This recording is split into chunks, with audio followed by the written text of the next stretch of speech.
दोस्तों, केंद्रीय reserve police बल सीआरपीएफ कांस्टेबल ट्रेडमैन के जो 9195 पोस्ट पर वैकेंसी का नोटिफिकेशन आया था, तो उसके फॉर्म आज से स्टार्ट हो गए हैं। यानी कि 20/4/2026 से फॉर्म स्टार्ट हो चुके हैं और जो उसकी लास्ट डेट है वो आपकी 19/5/2026 यानी कि 19 मई 2026 रहने वाली है। तो यदि आप भी फॉर्म को भरना चाहते हैं तो इस वीडियो में हम आपको स्टेप बाय स्टेप बताएंगे आपको फॉर्म को कैसे भरना है, कैसे अप्लाई करना है। तो फ्रेंड, फॉर्म को भरने से पहले आपको एक बार नोटिफिकेशन अपने से अच्छे से चेक कर लेना है। आप यहाँ पर देख सकते हैं जो सबसे स्टार्टिंग में दी गई है वो आवेदन शुरू होने की तिथि दी गई है और जो इसकी भुगतान की अंतिम तिथि दी गई है वो 19/5/2026 दी गई है। ऐसे ही आप नीचे देखेंगे, आप यहाँ पर देख सकते हैं जो दूसरे पेज पर दी गई है ये आपको अलग अलग स्टेट के हिसाब से वैकेंसी यहाँ पर दी गई है। जैसे आप यहाँ पर देख सकते हैं आंध्र प्रदेश में ब्रोस बैंड की जो वैकेंसी है वो 9 है और जो नाई की वैकेंसी है वो 11 है। इसी प्रकार से बिगुलर की जो वैकेंसी है वो 71 है। तो इसी तरीके से आप अपनी स्टेट में वैकेंसी को चेक कर सकते हैं। फ्रेंड, आप यहाँ पर नीचे आएंगे, देखिए इसके बाद आप यहाँ पर देख सकते हैं आयु सीमा। तो जो सिपाही चालक के लिए है यानी कि ड्राइवर के लिए है, यहाँ पर आप देख सकते हैं दिनांक 1/1/2026 को 21 से लेकर 27 वर्ष की आयु होनी चाहिए। यानी कि उम्मीदवार का जो जन्म है वो 2/1/1999 से पहले और दिनांक 1/1/2005 के बाद का नहीं होना चाहिए। इसी प्रकार आप यहाँ पर देख सकते हैं सिपाही मोटर मैकेनिक वाहन मोची यानी कि जो अन्य वैकेंसी है उनके लिए यहाँ पर जो आयु सीमा दी गई है वो दिनांक 1/1/2026 को आयु 18 से लेकर 23 वर्ष की होगी। उम्मीदवार का जन्म दिनांक 2/1/2003 से पहले और दिनांक 1/1/2008 के बाद का नहीं होना चाहिए। अब आप यहाँ पर देख सकते हैं यहाँ पर कुछ छूट भी दी गई है आयु में।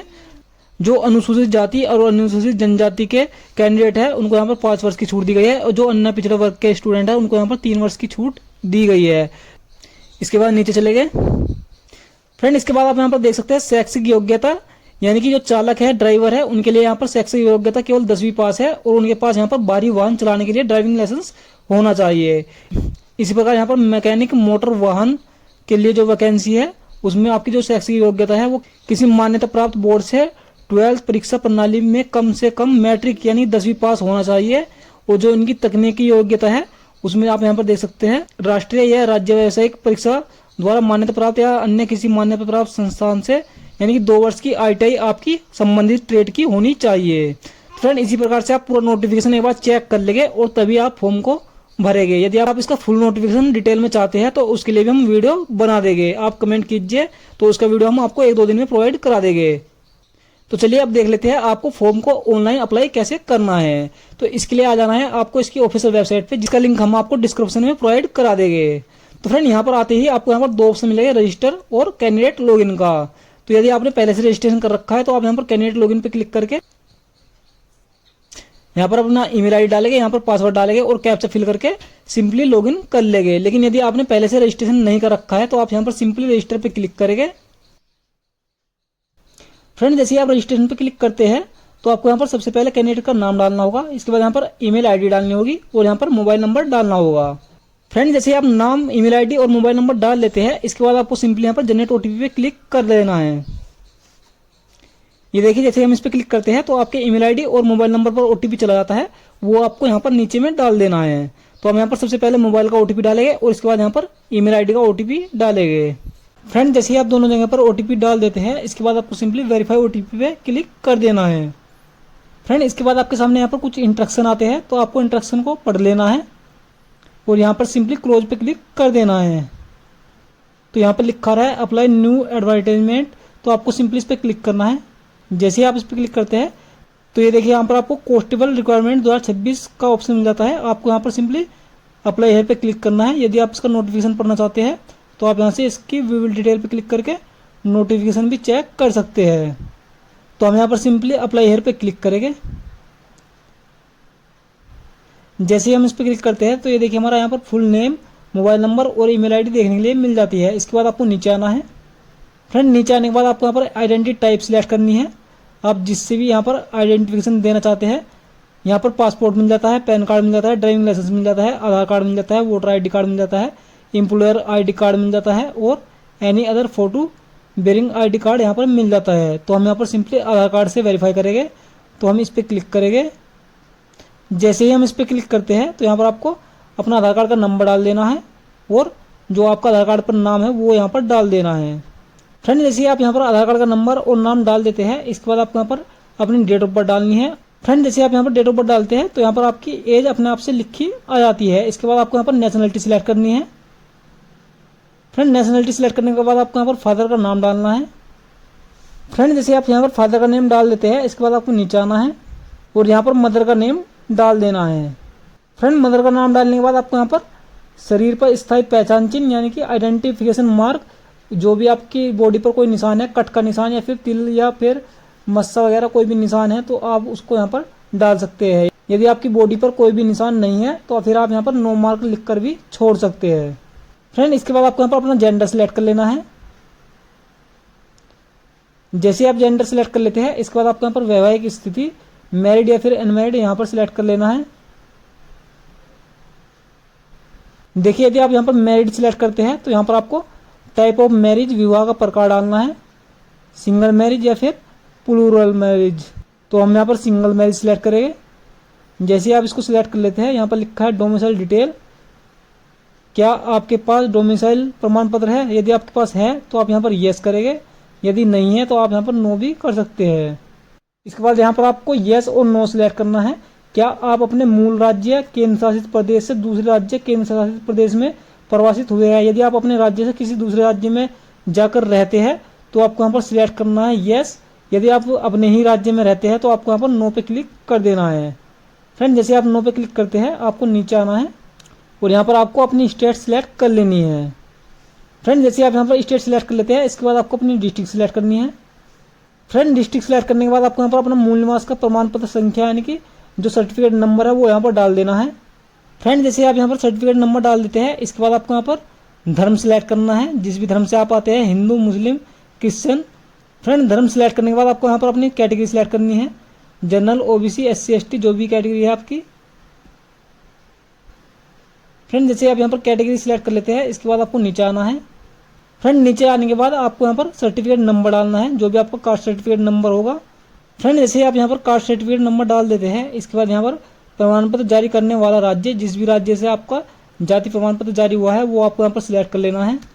इसके बाद यहाँ पर प्रमाण पत्र जारी करने वाला जिला, तो आपको यहाँ पर अपना जिला सिलेक्ट कर लेना है। फ्रेंड जैसे आप यहाँ पर जिला सिलेक्ट कर लेते हैं, इसके बाद यहाँ पर प्रमाण पत्र जारी करने वाले पदाधिकारी का नाम डाल देना है। तो ज़्यादातर तहसीलदार जारी करते हैं, लेकिन आपको यहाँ पर जाति प्रमाण पत्र पर देख लेना है, जो भी जारी आपके यहाँ पर करता है तो आप उसी को यहाँ पर सिलेक्ट करेंगे। फ्रेंड जैसे आप यहाँ पर सिलेक्ट कर लेते हैं, इसके बाद यहाँ पर प्रमाण पत्र जारी करने की तिथि, जिस भी डेट में आपका इशू हुआ है। फ्रेंड जैसे आप यहाँ पर डेट सिलेक्ट कर लेते हैं, इसके बाद आपको नीचे आना है और नीचे आने के बाद यहाँ पर देखिए लिखा है भर्ती का तरीका, तो आपको यहाँ पर मोड सिलेक्ट कर लेना है। तो आप यहाँ पर डायरेक्ट एंट्री या फिर EX सर्विसमैन जो भी है उसको यहाँ पर सिलेक्ट कर लेंगे। तो हम यहाँ पर डायरेक्ट एंट्री को सिलेक्ट करेंगे। यदि आप EX सर्विसमैन हैं तो आप EX सर्विसमैन भी यहाँ पर सिलेक्ट कर सकते हैं। फ्रेंड इसके बाद यहाँ पर लिखा है क्या आपके खिलाफ कोई आपराधिक मामला लंबित है? यदि है तो आप यहाँ पर येस करेंगे, नहीं तो आप नो पे क्लिक कर देंगे। इसी प्रकार यहाँ पर लिखा है 1984 के दंगों में मारे गए पीड़ितों के बच्चे और आश्रित, यदि आप उनमें से है तो आप यहाँ पर येस करेंगे, नहीं तो आप नो पे क्लिक करेंगे। इसके बाद यहाँ पर लिखा है क्या आपके पास कोई उपलब्धि है? तो यहाँ पर देखिए कोष्टक में लिखा है इन स्पोर्ट, तो यदि आपके पास स्पोर्ट का यानी खेल का कोई कोटा है तो आप यहाँ पर येस करेंगे, नहीं तो आप नो पे क्लिक कर देंगे। फ्रेंड इसके बाद आपको नीचे आना है। नीचे आने के बाद देखिए यहाँ पर आपको पोस्ट सिलेक्शन का ऑप्शन मिल जाता है, तो आपको यहाँ पर अपनी पोस्ट सिलेक्ट कर लेनी है, जिस भी पोस्ट के लिए आप यहाँ पर अप्लाई कर रहे हैं। तो यदि आप यहाँ पर ड्राइवर के लिए कर रहे हैं तो आपके पास हैवी ड्राइविंग लाइसेंस होना चाहिए, और यदि आप किसी और कैटेगरी के लिए कर रहे हैं तो उसमें या तो आपके पास ITI होनी चाहिए या फिर उसका आपके पास 1 साल का एक्सपीरियंस होना चाहिए। तो फ्रेंड हम यहाँ पर ड्राइवर के लिए कर रहे हैं, तो हम यहाँ पर ड्राइवर को सिलेक्ट कर लेंगे। आप जिसके भी लिए भी कर रहे हैं तो उसी को यहाँ पर सिलेक्ट कर लेंगे, लेकिन उससे पहले आपको इसकी क्वालिफिकेशन पढ़ लेनी है। फ्रेंड जैसे आप यहाँ पर पोस्ट को सिलेक्ट कर लेते हैं, इसके बाद आपको सिंपली सेव एंड नेक्स्ट पे क्लिक करना है। जैसे ही आप सेव एंड नेक्स्ट पे क्लिक करते हैं तो ये देखिए आपको यहाँ पर ऑप्शन मिल जाता है एड्रेस का, तो आपको यहाँ पर अपना एड्रेस अच्छे से फिल कर लेना है। तो फ्रेंड ये देखिए यहाँ पर एड्रेस के लिए ज़्यादातर अलग अलग कॉलम दिए गए हैं, तो आप यहाँ पर ऊपर में अपना गांव का नाम या फिर मकान संख्या वगैरह यहाँ पर डाल सकते हैं। इसके बाद आपको नीचे आना है। फ्रेंड नीचे में देखिए आपको मिल जाता है कोरेस्पोंडेंस एड्रेस, तो यदि आपका परमानेंट एड्रेस और प्रेजेंट एड्रेस सेम है तो आप इस पर क्लिक करेंगे। जैसे आप इस पर क्लिक करते हैं तो आपका यहाँ पर एड्रेस अपने आप कॉपी हो जाता है। इसके बाद आपको नीचे आना है और सिंपली सेव एंड नेक्स्ट पे क्लिक कर देना है। फ्रेंड जैसे आप सेव और नेक्स्ट पे क्लिक करते हैं तो यहाँ पर देखिए आपको क्वालिफिकेशन डिटेल देखने के लिए कॉलम मिल जाती है। तो आपको यहाँ पर सबसे पहले अपनी योग्यता का प्रकार सिलेक्ट करना है। तो हम यहाँ पर हाई स्कूल सिलेक्ट कर लेंगे। इसके बाद यहाँ पर आपको अपनी प्रमाण पत्र संख्या डाल देनी है, जो भी आपकी हाई स्कूल की सर्टिफिकेट नंबर है। फ्रेंड जैसे आप यहाँ पर सर्टिफिकेट नंबर डाल देते हैं, इसके बाद आपको यहाँ पर वर्ष सिलेक्ट करना है जिस भी साल में आपने 10वीं पास की होगी। जैसे ही आप यहाँ पर सन सिलेक्ट कर लेते हैं, इसके बाद आपको यहाँ पर बोर्ड या यूनिवर्सिटी का नाम सिलेक्ट कर लेना है। तो आपने जिस भी स्टेट से यहाँ पर 10वीं पास की है वो स्टेट आपको यहाँ पर सिलेक्ट कर लेनी है। फ्रेंड जैसे आप यहाँ पर स्टेट सिलेक्ट कर लेते हैं, इसके बाद आपको यहाँ पर बोर्ड सिलेक्ट करना है। क्योंकि हमने यहाँ पर यूपी बोर्ड से 10वीं पास की है तो इसीलिए हम यहाँ पर स्टेट बोर्ड ही सिलेक्ट करेंगे। जैसे ही आप यहाँ पर बोर्ड सिलेक्ट कर लेते हैं तो यहाँ पर आपको सिंपली ऐड पे क्लिक कर देना है। फ्रेंड ये देखिए जैसे आप ऐड पे क्लिक करते हैं तो यहाँ पर आपकी डिटेल नीचे में ऐड हो जाती है। अब आप यदि यहाँ पर और क्वालिफिकेशन अपनी ऐड करना चाहते हैं तो वो यहाँ पर कर सकते हैं। अब जैसे हम यहाँ पर 12th भी डाल देते हैं और इसके बाद यहाँ पर 12th का सर्टिफिकेट नंबर डाल देते हैं। फ्रेंड सर्टिफिकेट नंबर डालने के बाद हम यहाँ पर ईयर सिलेक्ट कर लेते हैं, जिस भी ईयर में 12वीं पास की होगी। फ्रेंड यहाँ पर ईयर सिलेक्ट करने के बाद आपको यहाँ पर फिर से राज्य सिलेक्ट करना है और राज्य सिलेक्ट करने के बाद आपको यहाँ पर बोर्ड सिलेक्ट कर लेना है। तो हम फिर से यहाँ पर स्टेट बोर्ड सिलेक्ट कर लेते हैं। जैसे हम यहाँ पर बोर्ड सिलेक्ट कर लेते हैं तो सिंपली ऐड पे क्लिक कर देना है। तो फ्रेंड आप यहाँ पर नीचे में देख सकते हैं तो हमारी 10वीं और 12वीं दोनों की क्वालिफिकेशन यहाँ पर ऐड हो चुकी है। अब यहाँ पर हम सिंपली सेव एंड नेक्स्ट पे क्लिक करेंगे। फ्रेंड जैसे आप यहाँ पर सेव और नेक्स्ट पे क्लिक करते हैं तो इसके बाद यहाँ पर देखिए जो आपने पोस्ट सिलेक्ट की थी वो यहाँ पर अपने आप से लिखी आ जाती है और आपको इसकी जो मिनिमम क्वालिफिकेशन है वो यहाँ पर सिलेक्ट करनी होती है। तो यहाँ पर देखिए जो ड्राइवर की मिनिमम क्वालिफिकेशन है उसको आपको यहाँ पर सिलेक्ट करना है और यहाँ पर येस कर देना है। इसके बाद यहाँ पर देखिए डिटेल मांग रहा है तो आपको यहाँ पर 10वीं की कुछ डिटेल डाल देनी है। जैसे आप यहाँ पर 10th पासिड सन डाल सकते हैं, उसका रोल नंबर डाल सकते हैं और जो भी एक्स्ट्रा आप इस डिटेल डालना चाहिए वो यहाँ पर डाल सकते हैं।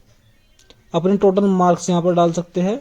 तो फ्रेंड ये देखिए हमने यहाँ पर लिख दिया है 10th passed from UP board, roll number your, total mark ये। इसी प्रकार आप यहाँ पर ड्राइविंग लाइसेंस की स्थिति चुनेंगे। यदि आपके पास ड्राइविंग लाइसेंस है तो आप यहाँ पर येस कर देंगे क्योंकि ड्राइविंग लाइसेंस इसमें जरूरी है यदि आप ड्राइवर की पोस्ट चुनते हैं।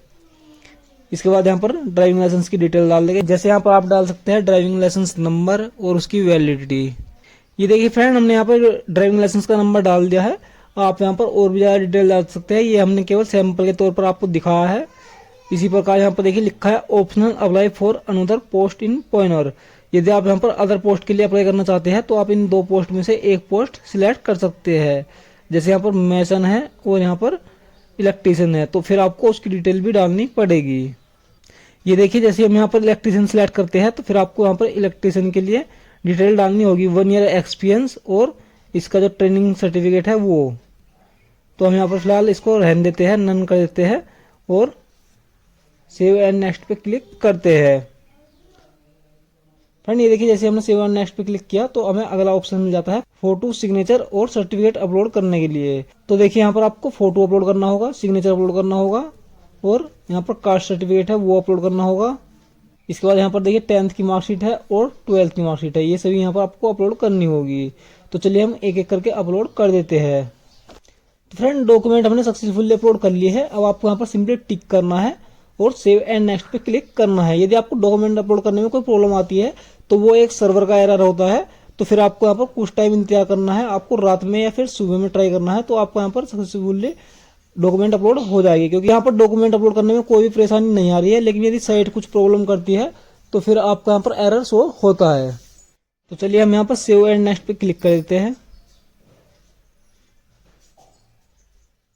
तो फ्रेंड ये देखिए जैसे आप सेव और नेक्स्ट पे क्लिक करते हैं तो आपको यहाँ पर इसका प्रीव्यू शो हो जाता है। तो आपको एक बार पूरा प्रीव्यू अच्छे से चेक कर लेना है। जैसे आप प्रीव्यू चेक कर लेते हैं तो ये देखिए यहाँ पर आज की तारीख लिख के आती है और आपको यहाँ पर अपना पैलेस डाल देना है। फ्रेंड पैलेस डालने के बाद आपको यहाँ पर देखिए सेंटर प्रेफरेंस, तो आपको यहाँ पर सेंटर सिलेक्ट करना है। तो जो भी आपके लिए यहाँ पर नज़दीक हो वो आप यहाँ पर सिलेक्ट कर सकते हैं। तो चलिए हम यहाँ पर दिल्ली सिलेक्ट कर लेते हैं। और फ्रेंड जैसे आप यहाँ पर सेंटर प्रेफरेंस सिलेक्ट कर लेते हैं तो यहाँ पर देखिए आपको 47 रुपये 20 पैसे की फीस जमा करनी होगी, चाहे आप किसी भी कैटेगरी के लिए अप्लाई करते हो, SC ST या फिर फीमेल कैंडिडेट के लिए। यदि आप OBC के लिए करते हैं तो उसके लिए 100 रुपये की फीस और अलग से एक्स्ट्रा यहाँ पर जमा करनी पड़ेगी। लेकिन यदि आप SC ST के लिए फॉर्म भरते हैं तो आपको यहाँ पर 47 रुपये 20 पैसे की फीस फिर भी पे करनी पड़ेगी। तो चलिए हम यहाँ पर टिक कर देते हैं और पे नाउ पे सिंपली क्लिक कर देते हैं। जैसे आप पे नाउ पे क्लिक करते हैं तो यहाँ पर देखिए आपको 2-3 ऑप्शन दिखाई देते हैं, कार्ड, नेट बैंकिंग और UPI। तो आप जिस भी मेथड से करना चाहते हैं उसको आप एक बार में ही सिलेक्ट कर लेंगे, बाद में आपको बैक नहीं आना है। तो हम यहाँ पर UPI पे क्लिक करेंगे। जैसे ही आप इस पर क्लिक करते हैं तो ये देखिए आपको यहाँ पर जनरेट QR कोड का ऑप्शन मिलता है, आपको सिंपली इस पर क्लिक करना है और अपने किसी भी मोबाइल पेमेंट ऐप से पेमेंट कर देना है। जैसे ही आप पेमेंट कर देते हैं तो आपको फिर प्रिंट डाउनलोड करने के लिए ऑप्शन मिल जाता है, आपको उसका प्रिंट डाउनलोड कर लेना है और अपने पास रख लेना है। तो फ्रेंड आशा करता हूं कि आपको कैसे CRPF कांस्टेबल ट्रेडमैन का फॉर्म भरना है आप अच्छे सीख गए होंगे। यदि आपको अभी भी कोई प्रॉब्लम आती है तो आप कमेंट में लिखकर पूछ सकते हैं, और यदि आपको जानकारी अच्छी लगी है तो वीडियो को लाइक कीजिए, ज़्यादा से ज़्यादा शेयर कीजिए, और यदि आप चैनल पर नए हैं तो चैनल को सब्सक्राइब जरूर से कर लीजिए, क्योंकि हम ऐसी ही जानकारी आपके लिए लाते रहते हैं। जय हिंद, जय भारत।